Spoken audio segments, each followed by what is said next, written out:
السلام علیکم دوستوں امید ہے کہ خیریت سے ہوں گے اور ماشاءاللہ پورے پاکستان میں بارشیں ہو رہی ہیں. آپ دیکھیں یہاں بھی اتنا اچھا موسم ہے اور ہوا اور بادلوں سے آپ لطف اندوز ہو رہے ہوں گے.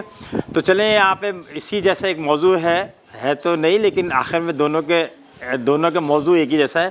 رنج اور غم سے کیسے نبرد آزما ہوں. آپ کو پتہ ہے کہ انسان کی زندگی ہے نا, وہ بھی بالکل دن اور رات کی طرح ہے. دنیا میں کوئی حصہ ایسا نہیں ہے جو ہمیشہ رات ہی رہتی ہو, اور نہ ہی کوئی حصہ ایسا جو ہمیشہ دن ہی رہتا ہو. یہ ضرور ہوتا ہے کہ 6 مہینے کی رات ہو اور کہیں پہ 12 گھنٹے کا دن ہو, لیکن بھرا دن اور رات. تو آپ تھوڑی دیر کے لیے سمجھیں کہ دن جو ہے نا وہ خوشی ہے اور رات جو ہے وہ غم ہے. پوری انسانیت میں کوئی ایسا انسان نہیں ہوگا جس کو صرف اور صرف غم ہی آئے ہوں یا جس کی زندگی میں صرف اور صرف خوشیاں ہی آئی ہوں. مگر جب بھی رنج و غم ہو تو آپ نے اس کا سامنا کیسے کرنا ہے, یہ ایک ٹیکنک ہے, ٹھیک ہے نا. اسی لیے آپ دیکھیں کہ ایک ہی جیسا ہوتا ہے. آپ دیکھیں ایک ہی گھر کے اندر خدا نہ خواستہ کا 6 بھائی ہیں اور ان کے والد صاحب کا انتقال ہو جائے تو یہ غم کی کیفیت ہو گئی نا. تو 6 کے 6 جو ہیں ان کی, میں مردوں کی سی بات کر رہا ہوں, 6 کے 6 کا جو ہے وہ ریئیکشن یا ان کا جو ہے نا فیڈ بیک مختلف ہوگا ان کے جو, ٹھیک ہے نا.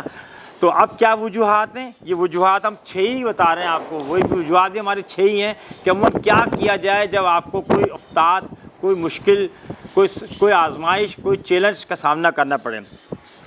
سب سے پہلے صبر سے برداشت کریں. اصل میں آپ تھیم سمجھیں, جو قدرت ہے, جیسے ہم کہتے ہیں ہمارے رب العالمین ہیں, انہوں نے جو دنیا بنائی ہے نا, وہ بنائی اسی سسٹم کے اوپر ہے کہ انسان کو خوشیاں اور غم ساتھ ساتھ دیتے رہیں.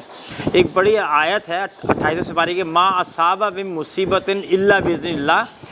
بہت ساری آیتیں ہیں کہ کوئی مشکل, کوئی آزمائش, میں مفہوم بتا رہا ہوں, کوئی تکلیف ایسی نہیں ہے کہ جو اللہ کی اذن کے بغیر آتی ہو.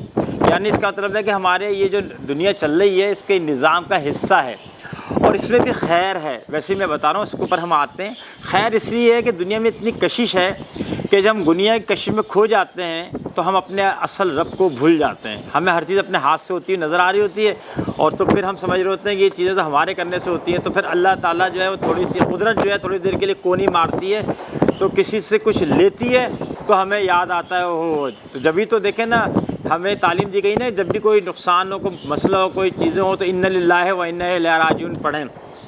اس کا تعلق موت سے نہیں ہے, اس کا تعلق اس پہ ہے کہ ہم اللہ ہی کے, ہمیں لوٹ کے اسی کی طرف جانا ہے.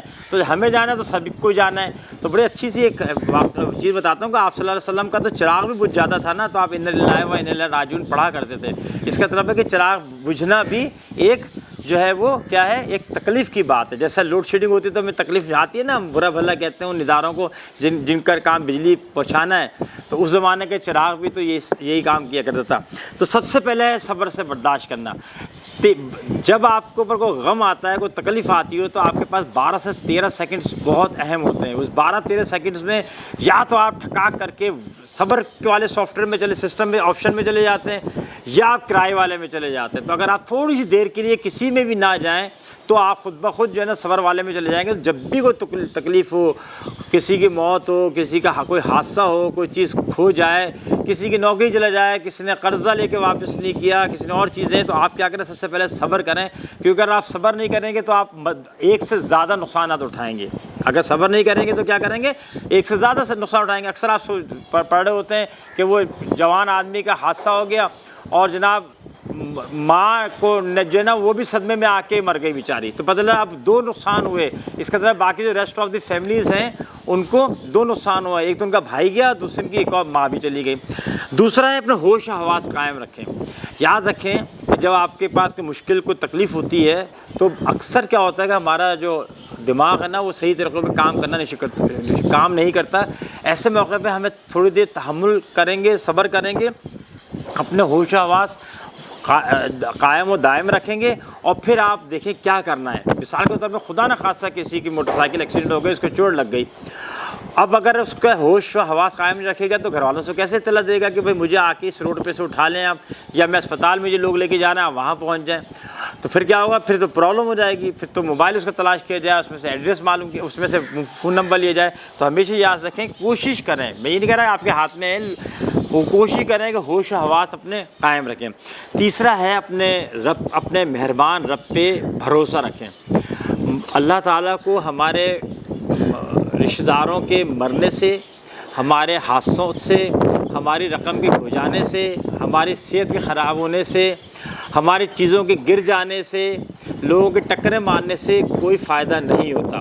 وہ ساری کی ساری چیزیں جو ہیں وہ ہمارے فائدے کے لیے کر رہے ہوتے ہیں، جو ہمارے سمجھ میں نہیں آتی ہے۔ قدرت کی مثال ایسی ہے جیسے ماں باپ کی مثال ہے کہ وہ جو اپنے چھوٹے بچے کو ویکسینیشن کرا رہے ہوتے ہیں تو چھوٹا بچہ تو یہ سمجھتا ہوگا کہ ماں باپ دونوں ظالم ہیں، ایک لے کے جا رہا ہے مجھے اور ایک اپنے گود میں لے کے اور ڈاکٹر سے کہہ رہا ہے اس کو انجیکشن لگاؤ، لیکن آپ کو پتہ ہے اس کو کتنی مصیبتوں سے جو ہے نا گنجائش، کتنی مصیبتوں سے اس کو جو ہے وہ سکون حاصل ہو جاتا ہے مستقبل کے اندر۔ آپ صلی اللہ علیہ وسلم کی ایک حدیث کا مفہوم ہے کہ مسلمان کے لیے تو خیر ہی خیر ہے، جب اللہ تعالیٰ اس کو کوئی دکھ تکلیف آزمائش دیتا ہے اور اس پہ صبر کرتا ہے تو بھی اس کے درجات بلند ہوتے ہیں، اور اللہ تعالیٰ اس کو کوئی چیز عنایت کرتا ہے، نئی نعمت دیتا ہے اور اس کے اوپر شکر ادا کرتا ہے، تب بھی اللہ اس کے درجات بلند کر رہے ہوتے ہیں۔ تو آپ یہ سمجھیں کہ 70 ماؤں سے زیادہ اللہ تعالیٰ جو ہے نا ہم سے محبت کرتا ہے، تو وہ جو ہمیں دکھ آزمائش رنج و غم دے رہا ہے تو اس کے بدلے میں وہ ہمیں ہمارے درجات بلند کر رہا ہے، یا کوئی پرانے گناہ ایسے تھے جو واشنگ مشین میں نہیں دھلے تھے وہ دھو رہا ہے، اس کے اوپر ہے۔ اگلا ہے اس پر بھی شکر ادا کریں، جس مشکل میں بھی آپ آئے ہیں اس میں بھی یاد رکھیں کہ آپ پھر بھی بیسٹ ہیں۔ میرا اپنے ایک اسٹوڈنٹ ہے، اپنے بھائی کو چھوڑنے دبئی جا رہے تھے، پوری گاڑی ہائیس بھر کے جا رہی تھی، 25-26 خاندان کے ممبر تھے، واپس جب آ رہی تھی روڈ بن رہا تھا، رات کو ٹرک کھڑا ہوا تھا، انہوں نے آ کے ٹکر ماری ہے تو 15 سے زیادہ افراد اس حادثے میں مر چکے تھے۔ اس کو کوئی 2 مہینے بعد جو ہے نا اس کو ہوش آیا ہے تو پتہ چلا ہے کہ 15 افراد فلاں فلاں فلاں فلاں فلاں یہ سب لوگ مر چکے ہیں 2 مہینے بعد۔ آپ سوچیں خدا نخواستہ کہ ہمارا تو کوئی ایک مرتا ہے، کوئی ایک زخمی ہوتا ہے، کوئی ذرا سی تکلیف ہوتی ہے، تو آپ کے پاس اب بھی ہے کم سے کم 15 لوگ تو نہیں مرتے، 7 افراد تو زخمی نہیں ہوتے۔ تو یہ یاد رکھیے گا کہ آپ جب بھی ہے کہ جو بھی ہے، یہ نہیں کہہ رہا کہ آپ یہ کہیں کہ اللہ اس میں نعمت ڈالے اور اس میں برکت دیں، لیکن یہ ضرور کریں کہ اگر کسی کی ایک ٹانگ کٹی ہے تو وہ کہہ سکتا ہے اللہ تیرا شکر ہے تو نے ایک سلامت رکھی ہے، کسی کی ایک بینائی آنکھ کی گئی ہے تو کہے اللہ تیرا شکر ہے تو نے میری دوسری بینائی سلامت رکھی ہوئی ہے۔ تو اس طرح بہت ساری چیزیں اپنے مہربان رب پہ بھروسہ کریں کہ وہ آپ کی بہتری کے لیے سارے کام کر رہے ہیں اور اس پہ بھی شکر ادا کریں۔ ہم نے یہ چوتھا پوائنٹ بھی کر لیا۔ 5واں ہے اپنے جو مخلص آپ کے دوست اور احباب ہیں ان سے مدد لیں۔ جس کرائسس میں ہم ہیں نا ہم پہلی مرتبہ نہیں ہیں، اگر ہمارے گھر میں خدا نہ خاصہ ڈکیتی ہوئی ہے تو آپ کے ضرور 2-4 دوست احباب ایسے ہوں گے جن کے گھروں میں ڈکیتیاں ہوتی رہی ہیں۔ اب کیا کرتے ہیں، کیسے اس مشکل کو کم کر سکتے ہیں، وہ آپ ان کی مدد سے لیں۔ حادثے کی شکل میں کون آپ کے دوست کام آ سکتے ہیں، وہاں پہ آپ وہاں سے اس جگہ سے آپ ان کو بھی فون کر سکتے ہیں، اور یہ سارے کام ہم کرتے بھی رہتے ہیں۔ اس سے اگلا ہے ہمارا سوچیں کہ قدرت آپ کو کندن بنانا چاہتی ہے، یہ واپس لیٹ کریں گے تو تیسرے سے مل جائے گا۔ اپنے مہربان رب پہ بھروسہ کریں۔ بنیادی طور پہ آپ یہ دیکھیں کہ جن لوگوں پہ آزمائشیں زیادہ آتی ہیں وہ لوگ زیادہ کندن بن کے نکلتے ہیں۔ سب سے زیادہ آزمائشیں نیک لوگوں کے اوپر آتی ہیں، اس میں بھی انبیاء کرام پہ آئی ہیں، ان سے زیادہ آپ صلی اللہ علیہ وسلم کے اوپر آئی ہیں۔ آپ صلی اللہ علیہ وسلم کی اپنی زندگی دیکھیں تو جب پیدا ہوئے تھے تو والد صاحب تھے نہیں، کچھ عرصے بعد جو ہے وہ دادا کا انتقال ہو گیا، پھر والدہ کا بھی انتقال ہو گیا، پھر چچا کا بھی انتقال ہو گیا، پھر بیوی کا بھی انتقال ہو گیا۔ تو آپ دیکھیں پھر تو ایک سیریز ہے جو 63 سالوں تک تکلیف و دکھ کے اندر چلتی رہی ہے، لیکن پھر آپ جیسے اولو العزم جو ہے نا وہ پھر کوئی انسان دنیا میں آیا نہیں۔ اسی طریقے سے آپ کے دوست احبابوں میں بھی میں نے اکثر دیکھا ہے کہ جس کے جو بچہ ہمارا دوست احباب بچپن میں یتیم ہو گیا وہ ہم سے سب سے زیادہ اعصابی طور پہ مضبوط رہا، صحیح ہے نا، کیونکہ اس نے پھر اسے دکھ سکھ ہی اٹھائے۔ اور اسی طریقے سے دیکھ لیں، اور مزید بتاتا ہوں کہ پاکستانی بیچارے کیونکہ نسبتاً ہم مشکل زندگی گزارتے ہیں، اور دیکھیں کرونا کے اندر ہمیں پرابلم نہیں ہوا، ہمارا ہیموگلوبن جو لیول تھا بہت اچھا تھا، اس لیے تھا کہ ہم تکلیفوں والے انوائرمنٹ میں رہے، ورنہ اچھے ملکوں کے اندر دیکھیں لاکھوں کے تعداد میں لوگ مرے۔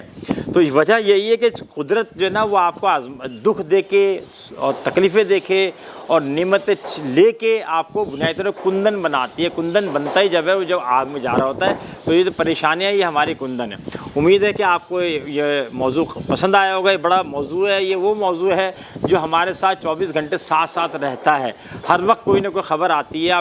چاہے آپ کے ہمارے اپنے خاندانوں میں ہو، محلوں میں ہو، کنبوں کے اندر ہو، آفس میں کام کرنے کی جگہیں ہوں، علاقے ہوں، ملک ہوں، دنیا میں ہر وقت جو ہے نا وہ حادثات رہتے ہیں۔ ابھی آپ نے دیکھا آپ دوست کا واقعہ ہوا ہے، کتنا بڑا واقعہ ہے، پوری دنیا میں اس کے اوپر بات چیت ہوئی ہے۔